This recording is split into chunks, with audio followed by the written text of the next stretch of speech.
aren't always as they seem. Looking back on all the chances that I missed, some I held, some slipped away.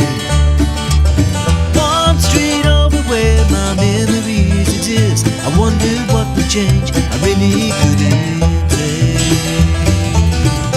In this life there's nothing certain, except the curtain that rises to the stage.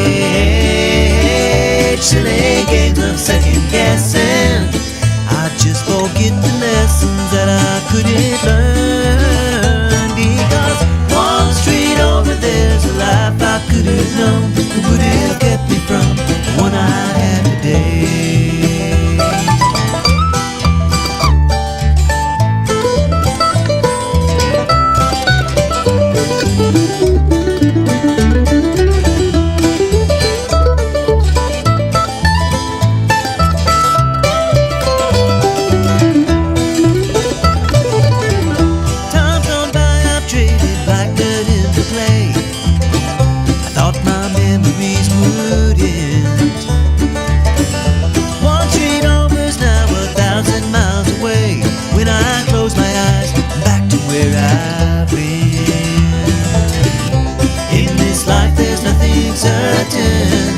Except the curtain that rises to the stage.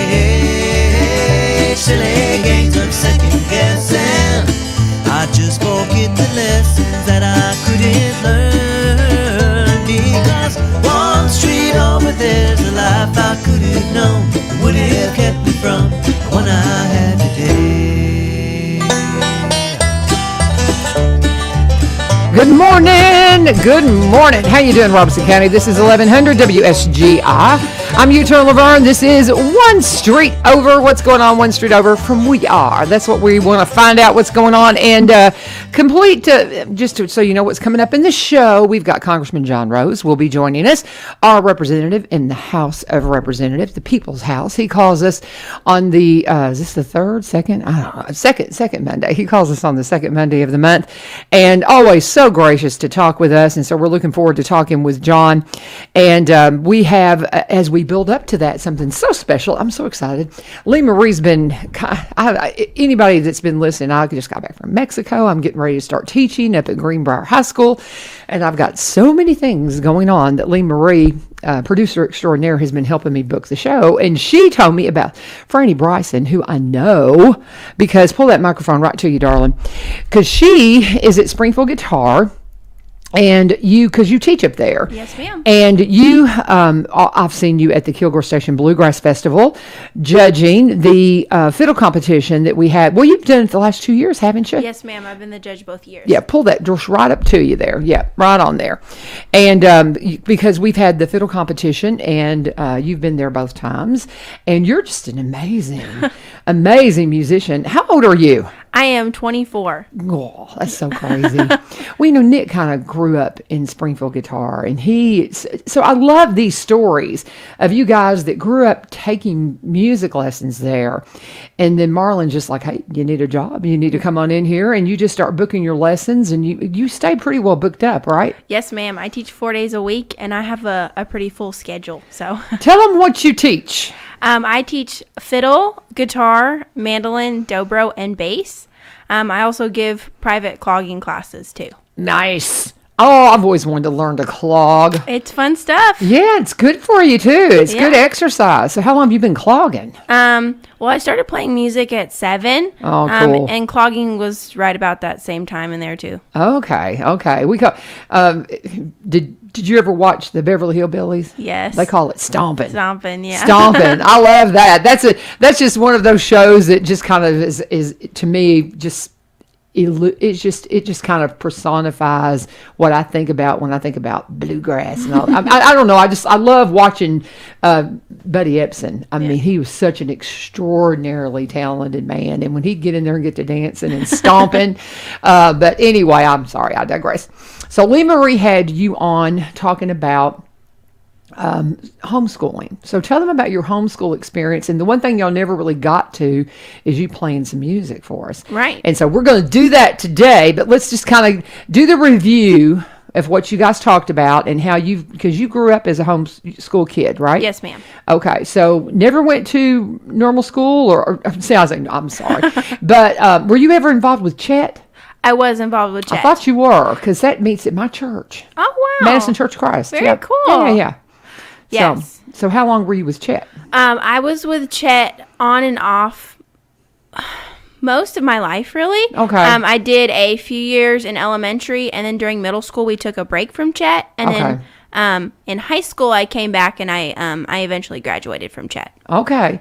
And Chet is, again, if you're somebody that's homeschooler and you want to have that community type access of right, would that be fair? Yes, ma'am. And they meet at the Madison Church of Christ. That's where I'm working full-time right now, but I'm getting ready to go part-time with them and go full-time with Greenbrier High School.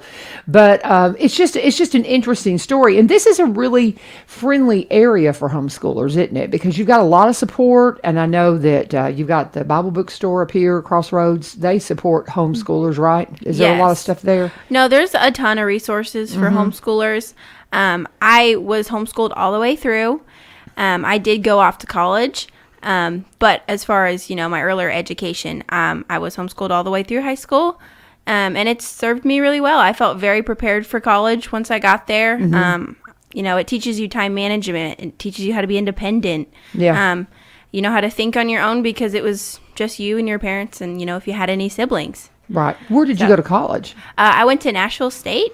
Okay. Yep. Very good. It's kind of funny how you said, I took classes from the Springfield Guitar Company and now I work there. I started working at the Springfield Guitar Company when I was 17. I started my senior year of high school and I needed a part-time job. So Marlon let me start teaching a little bit.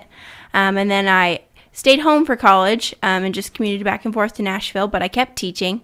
And the longer I taught, the more students I added and more days I was there. But I ended up graduating with a degree in healthcare management. Awesome. Yep. And then you start looking for a job, and I looked at all these different things, and I was like, I just don't want to do that. Yeah. I loved teaching music. I had a full roster of students by that point. I was teaching 3 days, and now I teach 4, so I've just added 1 more. But yeah, I thought about it and prayed about it, and I was just like, I'm just providing such a good service. Like, not everyone can do this. And I spent my whole childhood playing music and working really hard at it. And so I got done with that, that healthcare management degree, and I have never used it. Oh, bless your heart. That's amazing. Yeah. I mean, but you never know that there won't be something where it pops back up. And just the discipline of going through and getting your degree, I think, is beautiful. And, right. And I love that you're doing what you love, though. Yes. I just think that's wonderful. And your story reminds me a lot of Nick's, because, Nick, I've taken mandolin from him, and he stays booked up. You guys, do you have any openings right now? I have probably 3 or 4 openings across a 4-day period. Wow. So today I'll teach this afternoon, and I have no openings on Monday. But I do have a few on Wednesday and Thursday. Okay. So tell them how to get in touch with you should they want to pick up. And it doesn't have to be, you don't have like Monday's mandolin, and it's like whatever, any day. Yes, ma'am. So our classes are 30-minute private sessions. If you want to get signed up for that, you would call the store. Our number is 615-382-6255. Say it twice. It's 615-382-6255. Okay. And you would just give them a call. One of our counter management staff would answer, and if you specifically want me, you'd request that, and they'd tell you what days and times I have open, and you could pick one of those times, and then from there on, that's your private spot. That's awesome. So once a week, you get that time with me. And that's reserved until whenever you would like to stop. But yeah. And again, I've taken music lessons off and on my entire life, and I love it. And I'm not any good at it, but it's something that I like to do. And it is just something that I encourage anybody, any age, to pick up an instrument. This is something I had with my kids. I don't know. I've played guitar off and on forever. Stephen Curtis Chapman Chapman Music is in Lone Oak. And where I'm from Western Kentucky. Everybody knows I'm from Mayfield. I took lessons from Stephen's dad. I had a couple of lessons from Stephen because he'd fill in for his dad. So, I mean, that's who I took guitar from, and I still can't play. And it's all on me because I didn't practice enough. Like the key thing, you said you've played music your entire life, but you worked hard at it. That's the key. You have to work at it. It just, some people pick up. We've got this little young man that we know, and he just picks it up and he just plays, and he's like 8, and it just wow. But that doesn't happen very often. Usually, you got to work at it, like you said. No, people have this idea that you just have to be, gifted. Right? Yeah. No, just so naturally talented. And while a little bit of natural talent goes a long way, it's a great thing. Hard work is the real deal for music. Or really for anything, but amen. No, I because I was homeschooled, I had more time to practice. I got my school done in the morning. Usually everything was done before lunch, and then all afternoon I practiced music, and I would switch between my different specialties. But I played music probably 3 or 4 hours every day. Oh, that's wild. So, and then some evenings I would go up to Springfield Guitar or other places and take classes too. Yeah. On top of my practice, because practice and classes aren't the same thing. Yeah. Who all did you take lessons from? My primary teachers were Adam Chowning and Marlon Rudd. I also took from Cheryl Chun. I took from a lot of great people. Yeah. Yeah. But, yeah. I just was wondering because I know that gets, it's funny whenever they had the fiddle competition, probably the first year, and they were talking about who taught who, and it was just kind of cute. I got it. It's like, that's one of my students. Well, he was my student too, and different ones, but it was just a lot of fun just to hear it go back and forth. Okay. So we're talking with Frannie Bryson, and I promised you some music, and we've got some time. So why don't you go ahead and give us a song, and then we'll go ahead and we'll do a break out of your first song. You want to do that? Are you ready? Sure. Okay. So pick it up. Let's. What are you going to play for us first? I am going to play Nothing But the Blood. Nothing But the Blood. Well, very good, because here's the thing. If we play anything that's not public domain, Facebook will shut us down. So that one's public domain, so that's very safe. I love this. Okay, Nothing But the Blood. Frannie Bryson. Here we go.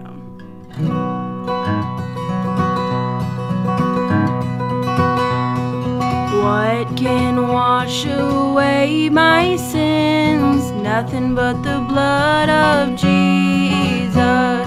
What can make us whole again? Nothing but the blood of Jesus. Oh, precious is the flow that makes us white as snow. No other fount I know. Nothing but the blood of Jesus. For my part in this I plead, nothing but the blood of Jesus. For my part in this I plead, nothing but the blood of Jesus. Oh, precious is the flow that makes us white as snow. No other fount I know. Nothing but the blood of Jesus. Nothing for my sin atone. Nothing but the blood of Jesus. Not of good that I have done. Nothing but the blood of Jesus. Oh, precious is the flow that makes us white as snow.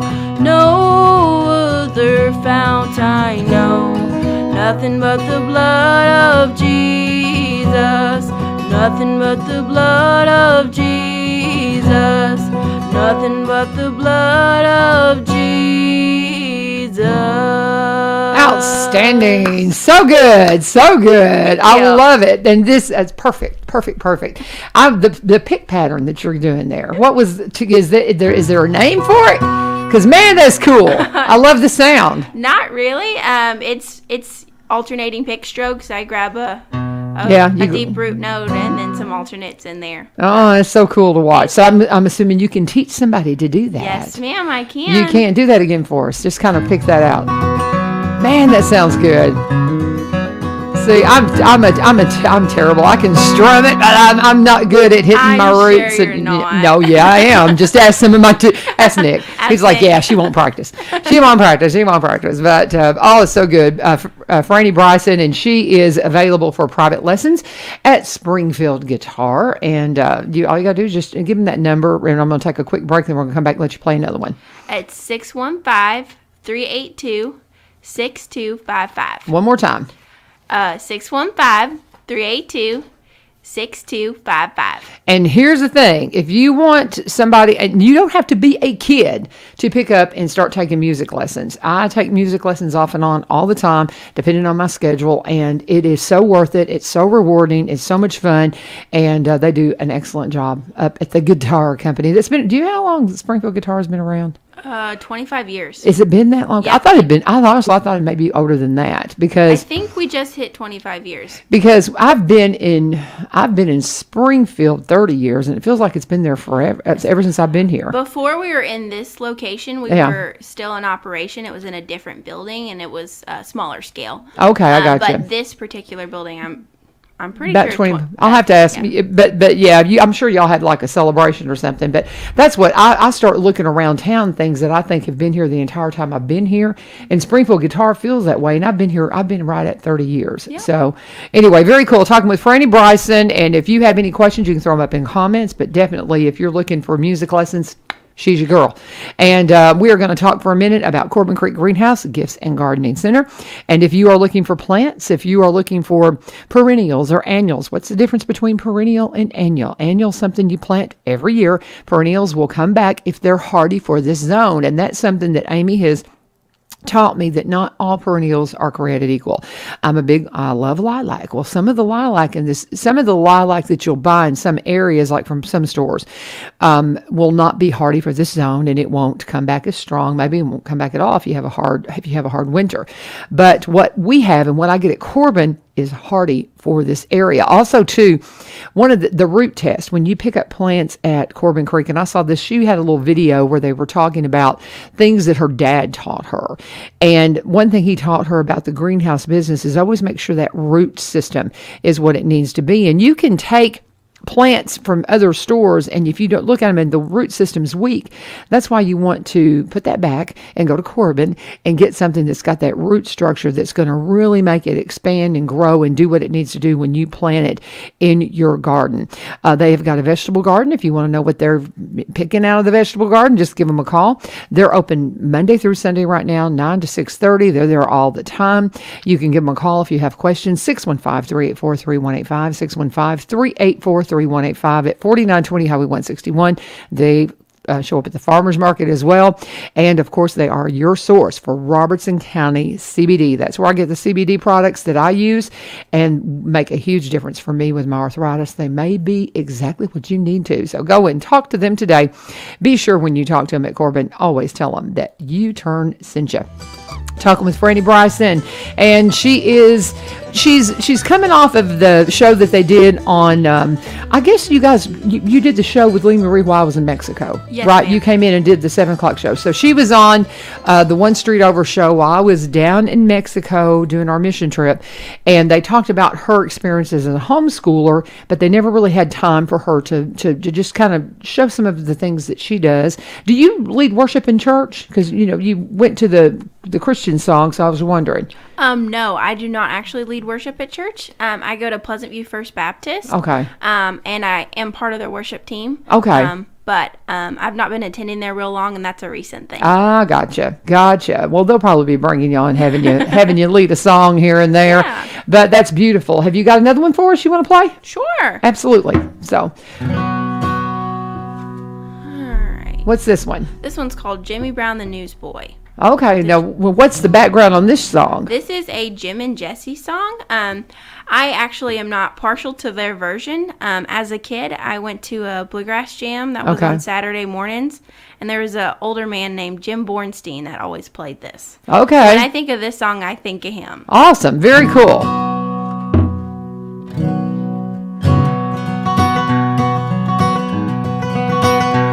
I sell the morning paper, sir. My name is Jimmy Brown.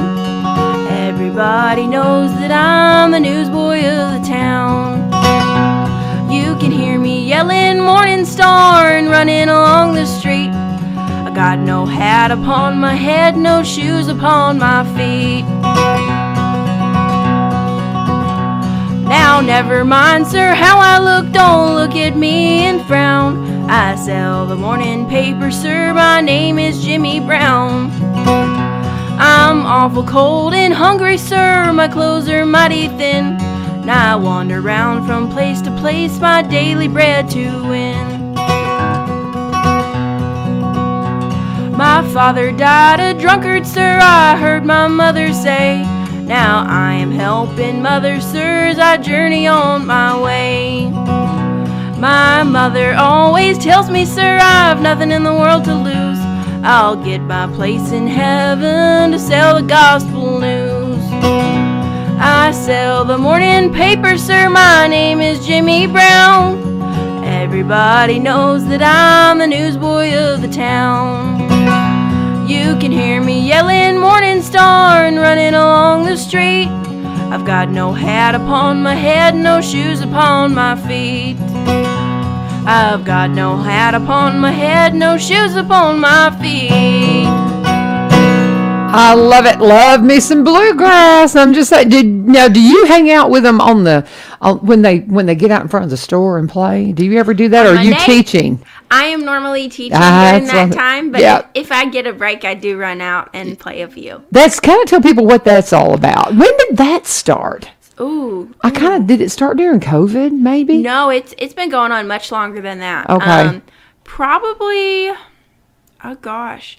I don't think I was working there when it started, but I don't think I was taking classes there anymore either. So probably 8 or 10 years ago. Yeah. So what it is, it's called the Half-Fast Jam, and it is a old-time jam that we host on Monday nights. Our front counter guy, his name is Nick, and he does our luthier work, which is really cool. He does your what? Luthier work. It's instrument repair. It's right. the technical name for right. it.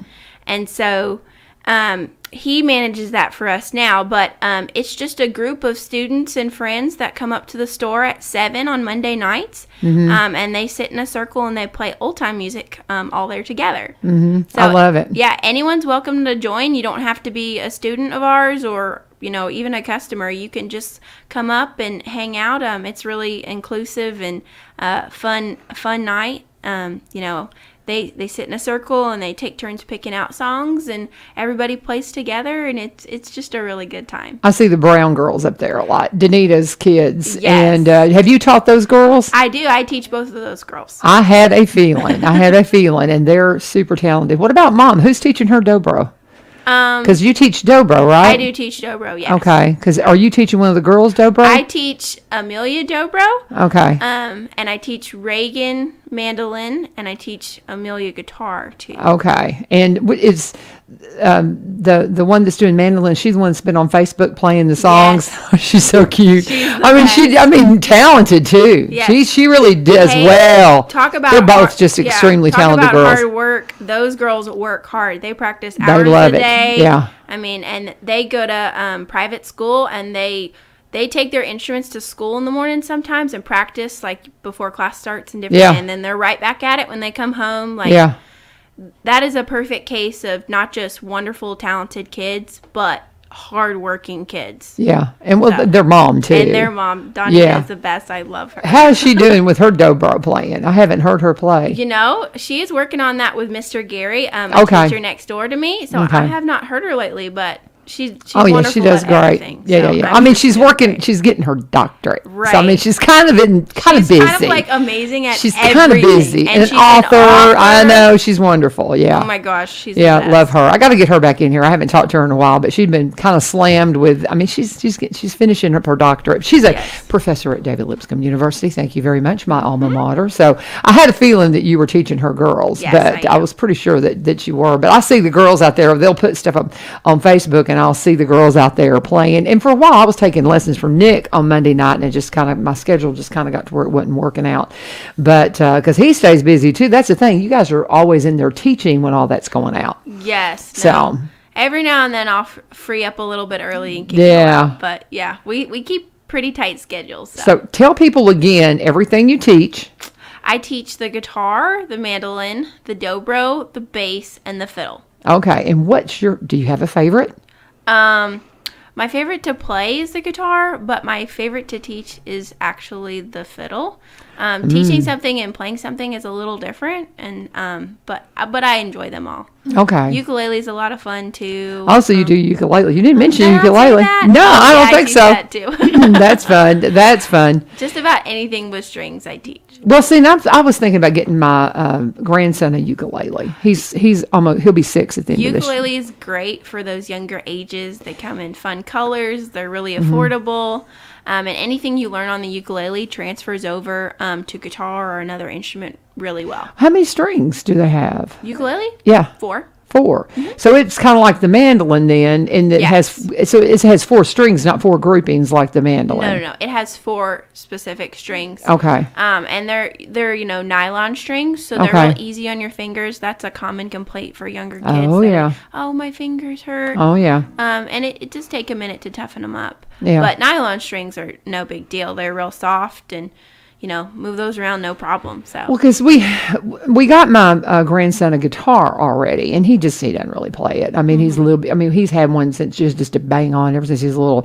So, do you think this would be a good age to get him a ukulele and really get him interested in maybe picking up an instrument? Yes, absolutely. Okay. Even if you don't want to really invest in a bunch of classes, we sell gift certificates, so you can come up and buy 2 months worth of classes, or just to kind of see if they pick it up. Just to go ahead and pay for it in advance, and say, hey, we're going to try it for 8 classes, see if you like it. Okay. And usually about 6 or 8 weeks of lessons, and you can really tell if they're interested or how things are going. Because it does take a few classes to kind of get your legs under you. Exactly. But now, I'll tell you, we're about to run out of time. Did you have another song you wanted to play? No, I'm all good. You're all good. Okay, because I wanted to make sure you got to play your songs because it's so much fun, and I just you're a very talented young lady. Thank you. Very talented. And where is it that you go to church so you can see you in the worship band? I go to Pleasant View First Baptist. There you go. I'm just saying, we love hearing that talent, in the worship band. It's kind of cool.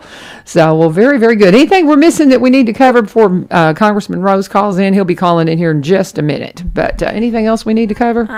Just remember, your private classes are tailored to you. So just don't think that, oh, I'm too old, or oh, they don't teach my style of music. Even if I don't specialize in what you want, we have a whole roster of instructors, and somebody at the Springfield Guitar Company can help you. Absolutely. What she said. And do the number twice, and then I'm going to go to a break, and we're going to let Congressman Rose give us a call. Okay, it's 615-382-6255. So 615-382-6255. Thank you, Frannie. Frannie Bryson with Springfield Guitar Company, and you need to get in touch with her. Thank you so much. And I'm going to let you go ahead and wrap it up. I'm going to turn your mic off, and I'm going to do a commercial because he's going to be calling me in just a minute, and I'll have to go right to it. Good deal. Thank you. Thanks. Come again and see me again. I will. We'll do something. Absolutely. Thank you, Frannie. And while she is making her exit, I'm going to go ahead and start talking about my friends over at Veterans Motorplex. Absolutely a wonderful place to go if you are looking for an opportunity to spend a great weekend. This I can't recommend it enough. I didn't know that I liked car racing. I really didn't. I didn't have any idea that I would enjoy watching cars run around the track. I have done some work at racetracks when we do radio remotes. My children, one of their fondest memories is me doing the Macarena on the racetrack in Nashville, and I have no idea it was some stupid thing we did for a radio promotion. But I would go to racetracks and host something and introduce something, and then I would leave. I never sat and watched the race. Well, Jerry said, you got to come out and watch a race. So we did that about a month ago, and we set out and watch these cars go around the track, and it was so cool. I kept jumping it up on Facebook, and people who followed the show, they were like, what is she doing? What is she doing? But I was watching the races, and I just couldn't get over the energy and the excitement of those cars zipping around the track. It was fascinating to me, and you'll enjoy it too. Go out to Veterans Motorplex. They've got the gates open every Saturday night through November. They're in their season right now. The gates open at 4. Racing starts at 6. They do qualifying starting at 4:30, but it's a lot of fun, a lot of excitement. excitement. They've got a great concession stand, hot dogs, hamburgers, all the stuff you would expect. And it's just fun. It's just a great time. You can go out there and root for the local favorites. You are going to have a good time if you go out to the Veterans Motorplex, guarantee it. Great ticket price too. $40 gets in a family of 8. That's 6 minor kids, 2 adults get in for $40. You cannot beat that deal anywhere. And if you'll message me, I'll even set you up with some free tickets. Jerry lets me give away tickets every week. So if you'd like to go to the races for free, all you got to do is message me on Facebook in the comments or send me a private message. You can even text me. Just don't do it right now because we're in the middle of the show. 615-594-7736. 615-594-7736, the number that you can text to me later if you would like tickets to Veterans Motorplex this weekend. But when you get out there, be sure and tell them that U-Turn sent you. Now, as we are waiting for John Rose to give us a call, I'm just going to go ahead and talk about a little bit about the Thresherman show that's coming up this weekend. This is something that, we had the Ayers family in here, I want to say Thursday. They came in and we talked a little bit about it, but now this is coming up this weekend. And so you're going to want to definitely check this out. But it's the Thresherman show and it's happening up in Adams. If you go into Adams, it's there in the old schoolhouse. You'll see they'll have like a little flea market set up. And then they will also have, of course, all kinds of great, the antiques that'll be around. It is so much fun to see the history come alive through the old antiques and all the things that they have on the grounds there. $20 gets you in. That's a ticket price for an adult. 12 and under, they're free. Oh, no, actually, it's Saturday. It's $10 per adult. So $10 per adult. So you got $10 per adult. The $20, I think I was thinking because I was telling my husband that it would cost us $20 because there's 2 of us because we're going to go on Saturday. That's our plan. Going to try to take our grandson if we can reserve his time. You know how it is when you're competing for grandchildren's attention. But we're going to try to see if we can't bring our grandson out so he can see the horse pool. The horse pool is happening on Saturday. I think they got a mule pool on Friday night. You can go to their Facebook page and see what's going on. And they do have a Facebook page where they kind of keep you up to date on everything that's happening with the Thresherman show. But it is the 52nd annual Steam Show 2022. It's the Tennessee-Kentucky Thresherman show, and it's this coming weekend. And now we're going to say hello to Congressman John Rose and give us just a second to bring him on. And Congressman, are you with us? Are you there? Good morning, U-Turn. How are you? I'm doing great. How are you doing, my friend? I'm doing well. So where are you? Are you in Tennessee or in Washington? I am back in Tennessee this morning, but leaving again in the morning. That's what I figured. It doesn't take long, does it? So, but it doesn't. Yeah, but how are the family? How's the family doing? Oh, they're doing great. They're doing great. They got to travel with me this weekend to the National Republican Congressional Committee summer meeting, and so they got to have a little bit of fun while I was in meetings. I saw that. I love that Chelsea keeps us up to date on everything. You be sure and tell her I said hello. You've got just such a sweet, lovely family. I'm so excited for you guys, and those boys are just too cute. I'm afraid we're spoiling them though, so maybe we'll recover from that later. Nah, you won't. That's what they're for. That's what they're for, John. That's what they're for. You're supposed to spoil them. I had my 3rd grandchild last week. So my 3rd grandchild was just born. So trust me, that's what they're for. I mean, the grandparents, between you and Chelsea and the grandparents, they're going to be spoiled, but you'll keep them grounded. That's what you do. That's just that you'll do fine. So what's going on that we need to cover this morning? Where do you want to start? You guys are always so great about reaching out to say, okay, what are we going to talk about when the congressman comes on? Of course, Roe v. Wade finally came to the Supreme Court, came through, and the judgment came down. I was in Mexico at Baja Missions working and got word about this. And so do you want to kind of go there first? Would you like to start there? Sure, that would be fine. Happy to. And if you have questions you want to ask, or I can just talk about it, whatever you prefer. I guess let's just go here, because as I see the Supreme Court go, this is a states' rights issue. okay, and they send it back to the states as they should have. It was an overreach by the Supreme Court. There's so many other things we see as overreaches by the Supreme Court. Marriage issue for Tennessee, because people they don't understand. In Tennessee, it's in our Constitution, our state Constitution, saying that marriage is between a man and a woman. And for the Supreme Court to infringe upon that just blows my mind. People don't really understand the role of the Supreme Court. Many of the judges don't seem to understand the role of the Supreme Court. But as somebody just out here watching all this, it gives me hope that maybe they're going to get a clue. And do you think that this is the first step towards sending some things back to the states that they should have never touched in the first place? Well, I hope so, and certainly I think that's one way of looking at the Dobbs decision, is that for lawyers and for those who believe in the Constitution and the rule of law in this country and understand, I think, correctly the role of the Supreme Court, I think the Dobbs decision is a very bright moment in the history of the country. And we have to remember that the court has gotten decisions wrong in the past, and then it's taken, just as it did this time, decades for them to get headed back in the right direction and get back on the right track. And certainly the decisions about segregation being an example of that. And so, the left and those who don't like the Dobbs decision, those who were pro-abortion, they want to act as though this is somehow, a front to rights in this country. But they need to keep in mind that even Justice Ginsburg recognized that the Roe decision was wrongly decided.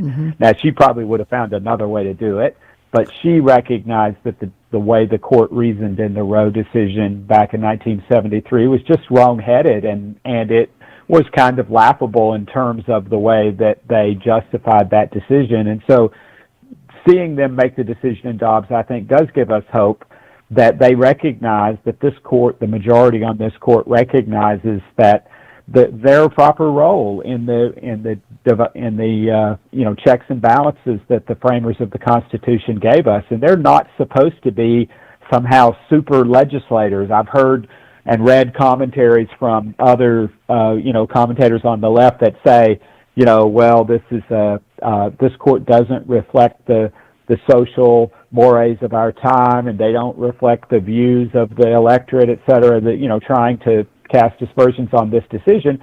And I'm like, no, they don't, and they're not supposed to. And whoever says those sorts of things needs to go back and read their Constitution and understand that the court has one job. It's a very limited role.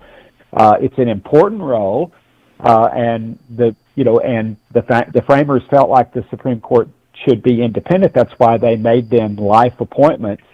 But they understood them to have a very limited role, and that's to interpret and apply the laws. They're not supposed to make up new stuff. It doesn't matter how frustrated the court may be that the Congress doesn't pass a law that they wish they would, or that the president doesn't take action that they wish he or she would. That's not the role of the court. The court has its very limited role, and they need to stay in their lane. You've heard me talk about that before with respect to my role as a federal legislator. I'm not supposed to be legislating about education, for example. That's the province of the state to do that. Agreed. And the court needs to understand where their role is. Absolutely. Separation of powers, and people just don't seem to understand it. And you mentioned education, and that is one thing that when Dylan reached out to me to see if we had some things coming up, I don't know, have you heard that I'm going to be a full-time school teacher? Have you heard that word? No, I had not heard that. Okay. So that's exciting. Well, and seeing what's happened, the Robertson County Schools, Dr. Causey comes on the show once a month, and we had talked off and on really for the last couple of years about possibly me transitioning and going into teaching. That was my original intent when I went to college. And so rather than me going to one of the embedded programs and going in to be an English teacher or something like that, they recruited me to teach audio, video, basically media type stuff in a vocational capacity at Greenbrier High School. So I'm going to be starting to do that in the fall. And I'm still going to work part-time at the church and do the work of Baja Missions. I know you know about Baja Missions. I can't give that up. That's just, it's such a passion for me. So I'm still going to do that part-time. But that's one question that I sent to Dylan. I said, what would you say to those of us who are teachers? And because my dream is, as you just said, for the federal government to get out of the business of trying to run education from a federal level, because it should be a state's issue. And how encroaching is the federal government right now in regards? Because I mean, this is something that I haven't had kids in the public school system because my kids went to Good Pasture, so it's not something I've paid a lot of attention to. So as a teacher now in the public school system, do you have any advice for me as I step into this role? Sure. I think for all teachers, they need to be cognizant of the influence of not just the federal government, but kind of the woke left and the national teachers unions and others. Particularly in the education establishment. I know this has been in the news a lot recently with some of the things that have been said at the state level, but I think there is a concern that with respect to the curriculum and the mindset that's been transferred to teachers through the teacher education programs in more recent years. And I think we need to keep in mind that what we want the public education system to do is to communicate and transfer knowledge to students. We don't want them to be teaching them values. That's to be done at home, and we want them to teach facts about history, and it's not the job of the education system to be re-educating the populace in a particular political ideology, and so we've seen a lot of those things. And, for example, history. We want them to teach American history, and we want them to teach about the Constitution, American exceptionalism, those types of things. It shouldn't be a place where we're indoctrinating children to hate this country or to question our past at every turn. Certainly, there's some critical analysis that needs to happen. And we've talked before, the framers talked about creating a more perfect union. They knew it wouldn't be perfect, but they built into it the capacity for our union to become better over time, and I think we've succeeded in doing that. There's always room for improvement, and again, back to the Dobbs decision, I think it's one of those times when this court realized that the previous court in the Roe decision got it wrong. And I do want to go back there just for a second. Sure, absolutely. U-turn and say just before we leave that topic that, oh my, that Friday when this decision came out a few weeks ago, my heart just leapt, and I just could hear, could just imagine 63 million voices in heaven shouting out in joy, knowing that millions of unborn babies would now get the chance to see life and experience life on this earth as God intended. And I think for those of us who believe in Jesus and the Lord and life, just have to rejoice. We've got our work cut out for us. Obviously, there's still a fight ahead because this returns the question to the states and to the voters where it should be. And so we have to do a good job of advocating for the right decision among our fellow citizens to vote the way that they should, to give life a chance. Absolutely. I think I couldn't have said it any better myself. And that's for me, I tell people often, I said, that's my topic. And that is my issue is the protecting the life of the unborn, because I believe it's destroyed our covenant with God. There's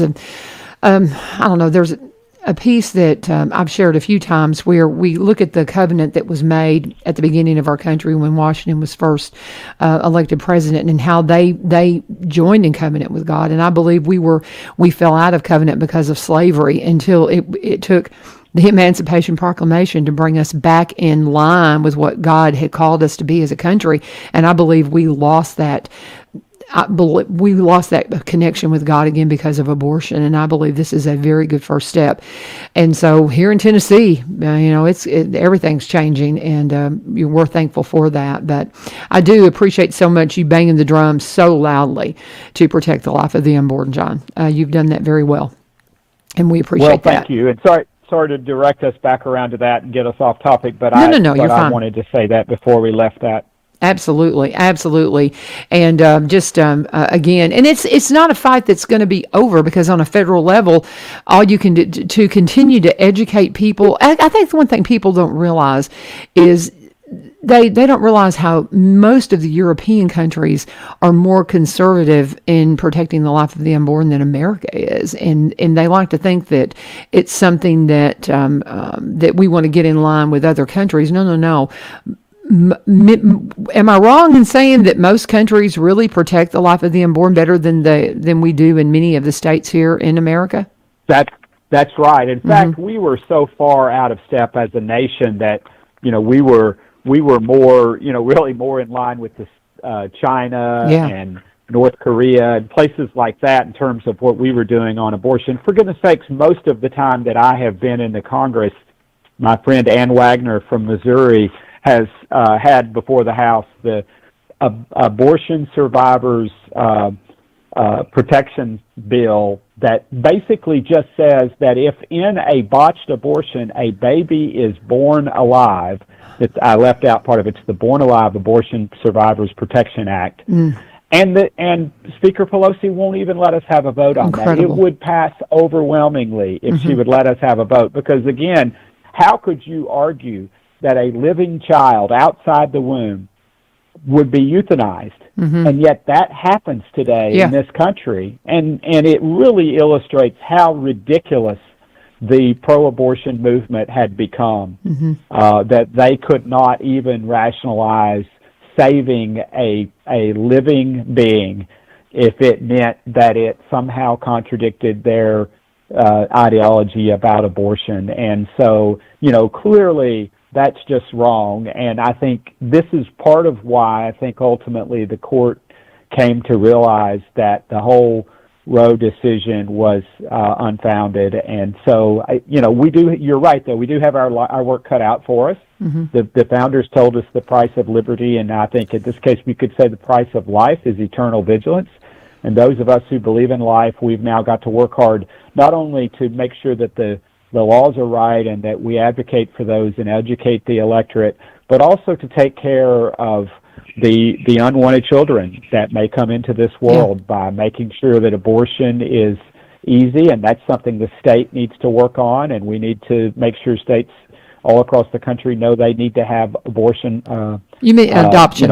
Adoption laws. Yeah. Yes, I'm sorry. Yeah. To make sure adoption is easy. I'm sorry, I misspoke. No. We knew what you meant. We knew what you meant, but Leah, we'll clarify that. Yeah. So. Yes. Thank you very much. I did misspeak. That's horrific misspeaking on my part. But we need to make sure that adoption is easy. And I have family that have adopted, and it's a wonderful thing. And just every time I see my family member that was adopted, and have several, but I'm thinking of one in particular, and I know others out there listening know this, and I just think what could have happened to that little boy, and how precious his life is, and that his mother made the decision to give him up in adoption and let him live, and that he's having a wonderful life because he has two loving adoptive parents. Yeah, well, decisions, choices, and options. I think you've met Joy Wassel, haven't you? The program Decisions, Choices, and Options. It's in our public school systems. It talks about the education about adoption. Really is one of their primary things. Talking to kids about making wise choices, and teaching that how beautiful adoption is, and that's one of the primary things. Have you had any connection to Decisions, Choices, and Options? I don't believe so. Oh, we're going to make sure you do. Maybe I haven't. Yeah. But I'll send you some information on that. Now, this is an amazing program that teaches just better options. I think that we had a dinner recently, and you guys had conflicts because we were trying to get some of your folks there, and y'all had some other things going on because you guys, stay pretty busy. But we appreciate y'all always. We'll get that on your calendar. I'll call Ray, and I know you're not going to be my representative much longer, but we're going to stay friends, and definitely certainly will continue to reach out to Ray and all the folks up there in your office. And I have to say too, let me just kind of pause here for a second and talk about how Kim and Ray and all the folks in your office just brought it for some passports that we needed for the mission trip we went on. We had 4 young people that I think did not realize how long it took to get a passport. Some didn't even realize that their passports had expired when they turned 18. And we had 4 that were in danger of missing the mission trip that were able to go, in large part because of the incredible work of your office with Ray and Kim. And I just want to say thank you. Thank you for their parents. Well, thank you.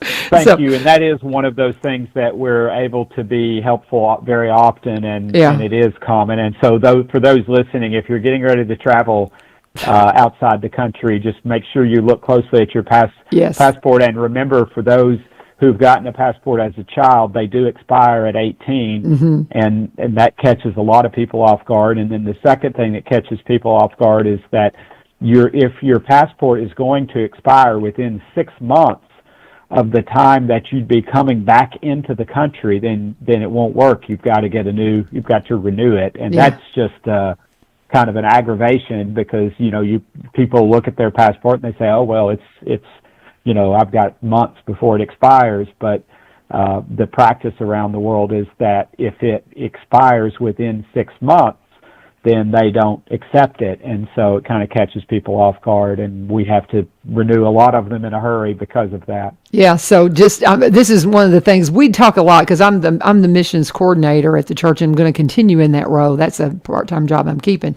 So we're going to bang the drum even louder about, let me see your passport. If you're going on the mission trip with us, the first of the year, I want to see your passport. Bring it. Let me put it in my hands. Let's check the date and check all the stipulations. And Ray is commenting. He's saying Kim is the miracle worker here, but oh my goodness, they really showed up and showed out for us and got that done. Because there were 4 young people that were really going to be very disappointed if they couldn't participate in the mission trip down in Mexico this year. And you do need a passport to go to Mexico, y'all. And to leave the country at all, get your passport. My husband, I'm going to take Mark next year, so we're actually just about ready to go and get his passport renewed, because his is expired. So we're going to get that done way in advance, because we've learned that it takes a little longer to get a passport than you think it's going to. So, but I just want to thank you for that. That's unfortunate, but it is true, and sometimes it's very unpredictable as well, so you do need to be ready ahead of time. Yes, absolutely. And for those listening, again, always feel free to come to us, and we can speed that process up. Not always are we successful. We've tried sometimes to get one in a matter of a day or two, and that's not always possible, but very often we can speed the process up dramatically. Well, and we do. I just wanted to publicly say thank you. And in our time that we have left, Congressman, I want to kind of visit this, and I think we kind of talked about this last time. I had State Senator Kerry Roberts in last week. And he very confidently, we were talking about federal elections coming up, very confidently believes I think everybody thinks we'll retake the House. He thinks we'll retake the Senate. He just thinks everybody's ready for it. He thinks that the problems we had in the election with the states that did not properly police the results, he believes they have fixed those problems. Do you have that confidence of us retaking the House and Senate, as far as the Republicans, the conservatives, retaking the House and the Senate on the federal level? I think, it's always, we're still 4 months away, roughly, from Election Day. And so, lots of things can happen. Sure. And I would just warn everyone, there is no telling what the other side will try between now and then, in terms of trying to turn the tide in some way, and what they will be willing to do. And we've seen some of that with respect to the leaking of the Dobbs decision and other steps. So that causes me to not be maybe as confident as sounds like as Senator Roberts is. However, all of the early indicators point to a pretty dramatic shift on the House side in particular, and I think more about that because that's where I'm at every day. And the meeting I just came from with the Congressional Committee, we were talking about this. And so I think the stage is set for us to retake the House.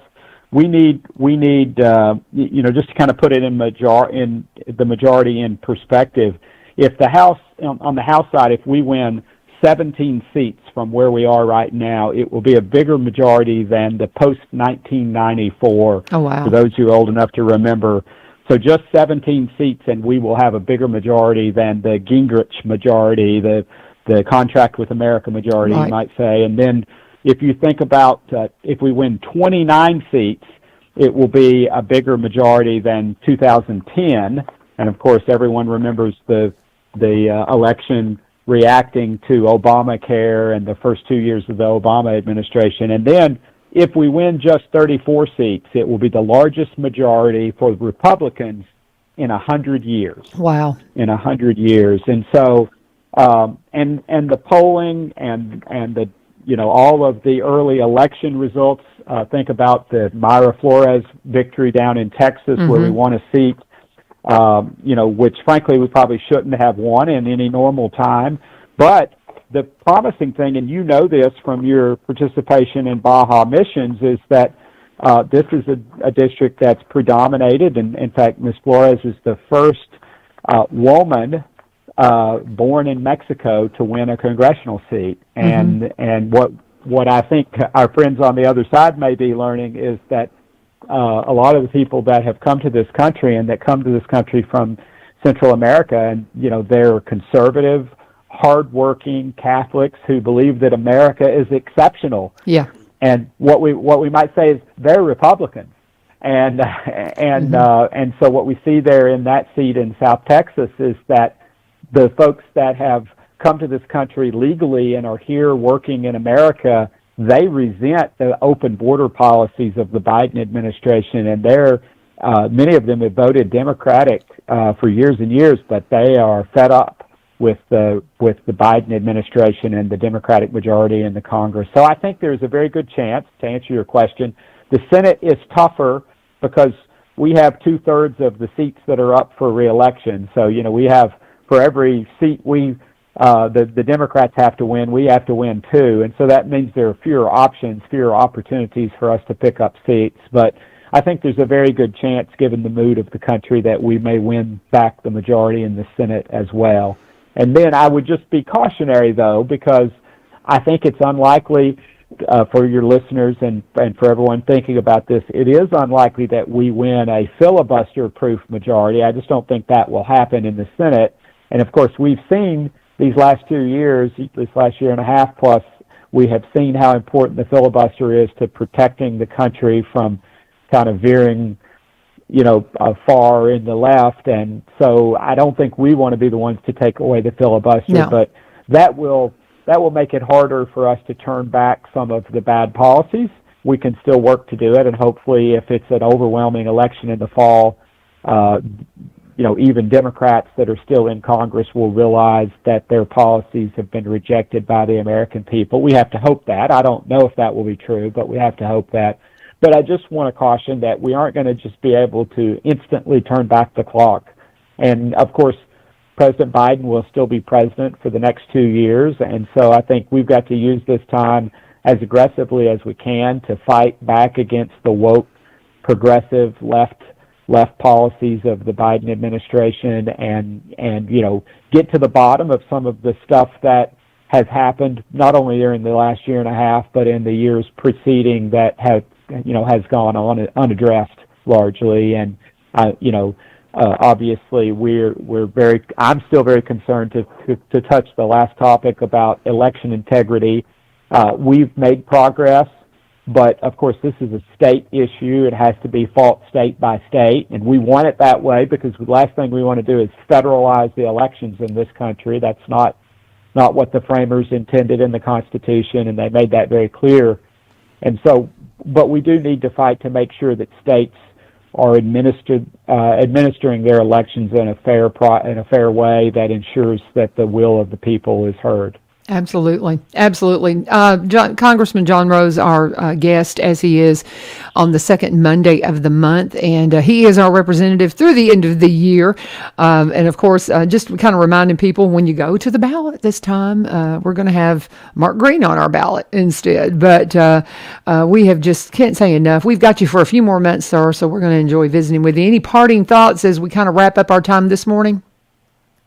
Well, I always want to say, and there are several things that we could talk about, but I just want to say at this moment that I deeply appreciate the opportunity to represent the people of Robertson County in the 6th District, and very sorry that I'm going to be losing Robertson County going forward, and I'll still be there fighting for the causes that are important to all of us, and you'll have a new representative come January 3rd next year, but I'll still be there, and for those listening who've made contact with me in the past, or if you just want to, please do in the meantime, or even after that. We'll do everything we can. We're limited what we can do once you're not in our district, but you're still going to be in the district through January 3rd of 2023, and I'll still be there fighting for the causes that matter to all of us, and so never hesitate to reach out. And I know that I didn't mean to get us ahead of the game in terms of winding things up, because there's plenty of other things we can talk about. Turn, and I'll let you pick what we talk about as we wind up here. Well, I tell you, we're right here at the top of the hour, so that's why I wanted to kind of just say if there's anything that you want to mention. I'm a little curious about the if we go a little over, it's no big deal, but I want to be respectful of your time. But I'm a little curious as what you're thinking about how the presidential primary is starting to I don't know, line up. What's the feel from Washington as to who will be our candidates on the primary ticket? Do you know yet, or can you speak to that at all? I don't think I have any special insights there. Okay. Certainly, I think it's worth noting that this conservative court is. We just all have to be thankful that President Trump did what he told us he would do, and I think that is indicative of his presidency. He made a number of promises about what he would do, and I think more so than any president in my lifetime, he delivered on those promises. And so giving us this court, the majority on this court, that not only has reached the decision in Dobbs, but also maybe for kind of those who are policy wonks, the last decision they issued in this term of the court relative to the EPA maybe turn out to be one of the most important decisions that this court has issued, which really returns the power to Congress to decide important issues and takes power away from kind of the runaway administrative branch of government.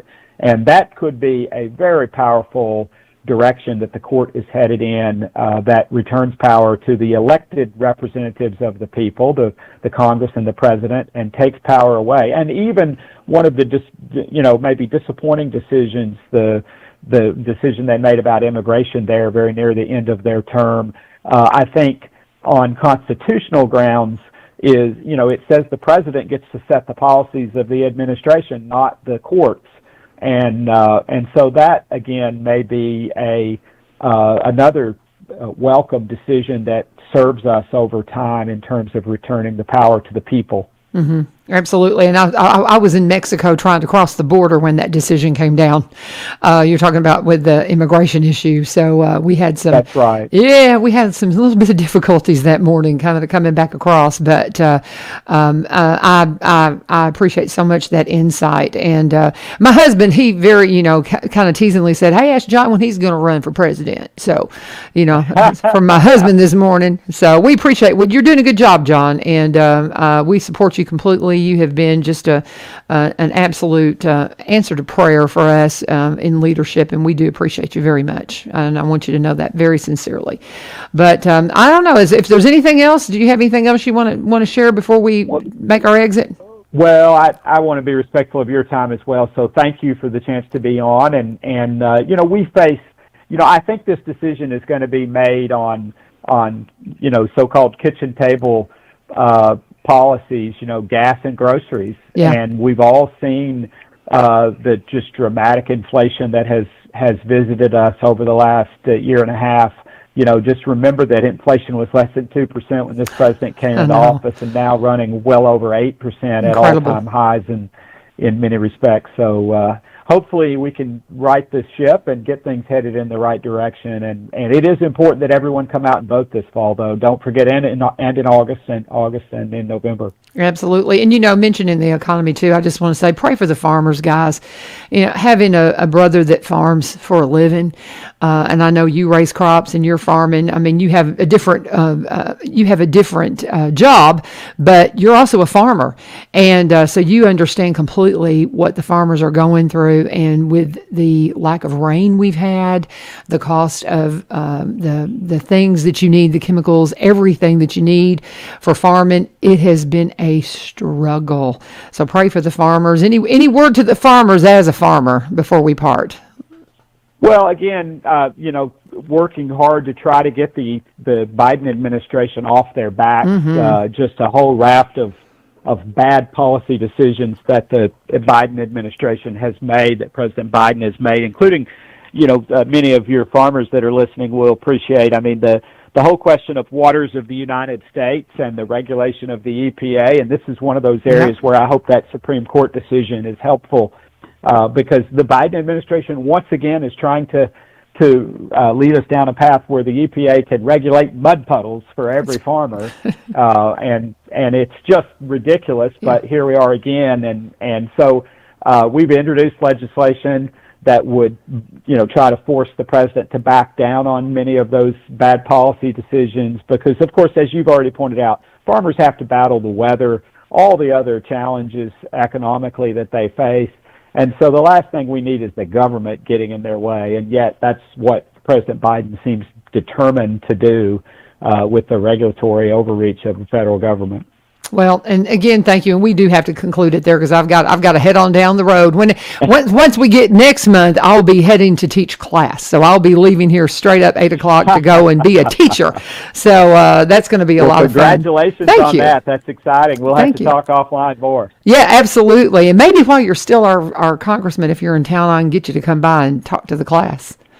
Just I to would say, love to do that. Yeah, absolutely. We'll see if we can do that because we're going to talk about we're going to do documentaries and we're going to just do a lot of media stuff, and so that would encompass what you do. So, absolutely, I'll call Ray and we'll see what we can set up before you exit as our representative. So, thank you, John. Well, as thank always, you very much. God bless you. Have a wonderful day. Say hi to Chelsea and give the boys a hug for us. Thank you very much. God bless you. Congressman John Rose, our guest, and always gracious, and just a great, fun conversation that we get to have here on 1100 WSGI. And as we make our exit, I do need to share a couple of things with you. First off, Barry and Rebecca Richards, one of our sponsors from the Exit Realty Garden Gate team. They are my friends. And if you are looking for representation in regards to somebody that can understand the nuances of being at the real estate table and making sure that you're properly represented, whether you're buying or selling, you need to make sure that you talk to Barry and Rebecca Richards with the Exit Realty Garden Gate team. Rebecca, one of the first in the area to be a seniors real estate specialist. It points out that she's always studying to stay up to date on everything you need to know to make sure that nothing's forgotten, every T's crossed and every I's dotted.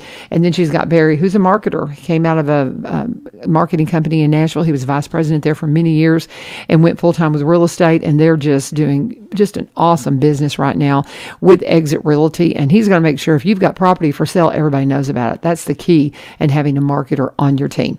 If you want to reach out to him, you can go to sellwithbecky.com, sellwithbecky.com, or you can go to buy, B-U-Y, robertsoncounty.com and see their specialty listings in Robertson County, but they also buy and sell in the surrounding counties and across the state line in Kentucky. But when you do contact them, please always make sure that you let them know that U-Turn sent you. And as we make our exit too, I want to remind you from sweet producer Lee Marie and host of The Go Show. She wants to make sure you know about the Tennessee Firearms Association is gathering tonight. They have a 6 p.m. potluck then the meeting starts at 6:30. That's 6 p.m. at the American Legion in Greenbrier. Very special place to me now, Greenbrier. And but they're gonna meet at 6 p.m. Bring something to share as far far as the potluck, and then stay for the meeting at 6:30. But that is happening tonight. The TFA gathering tonight at the American Legion, 6 o'clock. Go and be a part of that. And thank you for being a part of what we're doing right here at 1100 WSGI. Again, this is One Street Over. Have a fabulous day. Tomorrow we'll be talking with my new boss, Dr. Chris Causey. God bless. Have a great day.